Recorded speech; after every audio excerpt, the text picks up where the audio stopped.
आज हम लोगों ने जो चीज पढ़ी है जल्दी से उसको रिवाइज कर लेते हैं। मैं स्टार्टिंग से बोल रहा हूं, प्लीज कान सारा का सारा मेरे वर्ड्स पे रखना।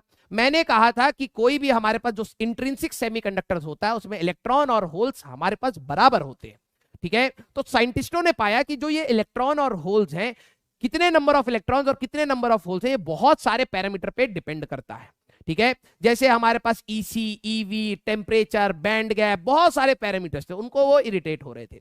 तो उन्होंने एक टर्म एक्सप्लेन किया which is called intrinsic carrier density, जिसके लिए एक फॉर्मूला बताया एक्शन मास लॉ का, Ni square equal to Ne into NH। No doubt Ne और NH बराबर है, उनका इनका जो प्रोडक्ट है that is equal to Ni square. और Ni होता है एक ऐसा पैरामीटर या ऐसे कैरियर्स जो हमारे पास सिर्फ बैंड गैप पे और टेम्परेचर पे डिपेंड करते हैं। जो Ni होता है वो सिर्फ और सिर्फ मटेरियल डिपेंडेंट होता है और टेम्परेचर डिपेंडेंट होता है। मींस Ni सिलिकॉन का, Ni जर्मेनियम का सेम नहीं होगा at same temperature. No doubt different temperature पे हम लोग सेम कर सकते हैं, ठीक है। तो जब भी आप डोपिंग करते हैं तो ये Ni जो एक सिलिकॉन का, प्योर सिलिकॉन का है, ये उसकी एक प्रॉपर्टी टाइप से बिहेव करता है और वो हमारे पास चेंज नहीं होती।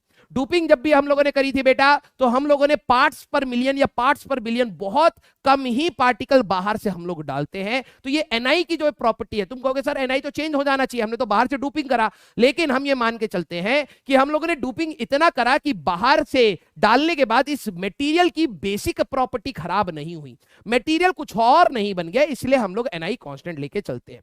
फिर हम लोगों ने अपने बायसिंग की बात करी कि हमारे पास पीएन जंक्शन, लास्ट क्लास में हम लोगों ने पढ़ा था कि डिफ्यूजन करंट बना, ड्रिफ्ट करंट बना, खत्म हो गया, ये पूरा खत्म हो गया था। फिर हताशा आई, फिर उन्होंने कहा लेकिन अगर हमें करंट चाहिए तो हम बाहर से भी तो वोल्टेज लगा सकते हैं।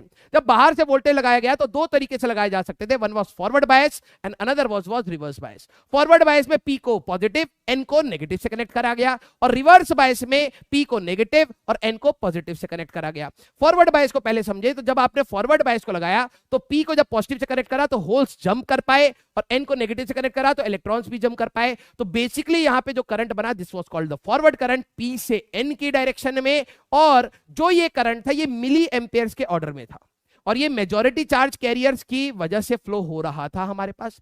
इसमें डिप्लीशन रीजन कम हो जाता है हमारे पास, दोनों साइड से पुश आने की वजह से डिप्लीशन रीजन कम हो जाता है, और पोटेंशियल बैरियर भी हमारे पास कम हो जाता है, ठीक है। रिवर्स बायस की अगर हम लोग बात करें तो रिवर्स बायस में माइनॉरिटी कैरियर्स ही जंप कर पा रहे थे, इसकी वजह से करंट बहुत कम बनता है, माइक्रो एम्पेयर की रेंज का हमारे पास करंट बन रहा होता है। और एक सैचुरेटेड करंट होता है, जब हम लोगों ने इसका ग्राफ देखा तो कई वोल्टेज तक ये एक सैचुरेटेड करंट रहता है, और एक पर्टिकुलर वोल्टेज के बाद ये एब्रप्टली बढ़ता है, that is called breakdown voltage या फिर जीनर वोल्टेज। फॉरवर्ड बायस का जब हम लोगों ने कैरेक्टरिस्टिक ग्राफ देखा तो हम लोगों ने ये देखा कि करंट, हम लोग जब वोल्टेज लगा रहे थे तो डायरेक्टली करंट नहीं बना, एक पर्टिकुलर वोल्टेज तक करंट जीरो ही रहा, that voltage was called knee voltage. उसके बाद करंट धीरे धीरे लीनियरली बढ़ना स्टार्ट हुआ और फिर एक्सपोनेंशियल करंट बनता है, राइट। नी वोल्टेज सिलिकॉन का 0.7, जर्मेनियम का हमारे पास 0.3, एक बहुत इंपॉर्टेंट पैरामीटर रहेगा जो आपको बाद में याद रखना है, ठीक है। रिवर्स बायस में हमारे पास डिप्लीशन विड्थ बढ़ जाती है और पोटेंशियल बैरियर भी हमारे पास बढ़ जाता है, राइट।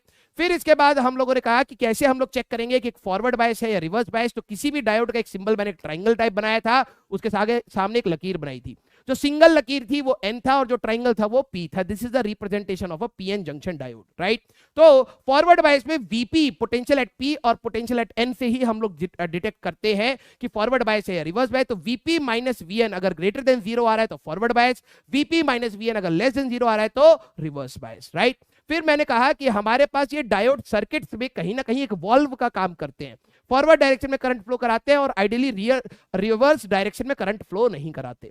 तो कोई भी डायोड, जिससे मैंने आपको बताया कि कैसे चेक करा जाता है फॉरवर्ड बायस और रिवर्स बायस, आप सर्किट में चेक करेंगे कि ये फॉरवर्ड बायस है या फिर रिवर्स बायस, और फिर उसके हिसाब से अगर आइडियल डायोड है, आइडियल डायोड मींस कोई ना ही कोई नी वोल्टेज ना ही उसका कोई रेजिस्टेंस, सीधी बात, ठीक है। तो फॉरवर्ड बायस में हम लोग उसको वायर के जैसे डायोड हटाएंगे, वायर बना देंगे, और रिवर्स बायस में करंट फ्लो नहीं होगा तो ओपन कर देंगे वहां से। अगर ये आइडियल है तो ये सिनेरियो था। अगर वो रियल है तो हमें नी वोल्टेज को ध्यान रखना पड़ता है। नी वोल्टेज होता है कि कितना वोल्टेज वो बैक लगाता है या फिर अपोज करता है एक्सटर्नल वोल्टेज को। तो सिलिकॉन के केस में 0.7 वोल्टेज अपोज करेंगे और रेजिस्टेंस अगर दे रखा है तो वो लिखेंगे, और जर्मेनियम के केस में 0.3 वोल्टेज की रिवर्स वोल्टेज हम लोग लगाते हैं और जो भी रेजिस्टेंस दे रखा होगा वो लिखेंगे। हमारे पास रियल सिनेरियो में भी हम लोग जो अपना डायोड होता है रिवर्स बायस का, उसको हम लोग ओपन सर्किट के जैसे ही मानते हैं, राइट। तो हमारे पास हम लोगों ने ओवरऑल इस टाइप से सारी चीजों को रिवाइज भी कर लिया है। प्लीज आप रिवाइज करके आएंगे, इसके ऊपर बहुत मस्त मस्त क्वेश्चन जेई में पूछे जाते हैं, ठीक है। एक बच्चा कह रहा है what happened to sir I, बेटा रट्टा मार रहे हम, ठीक है, रट्टा मार रहे हैं, ऐसी तो रिवाइज करा जाता।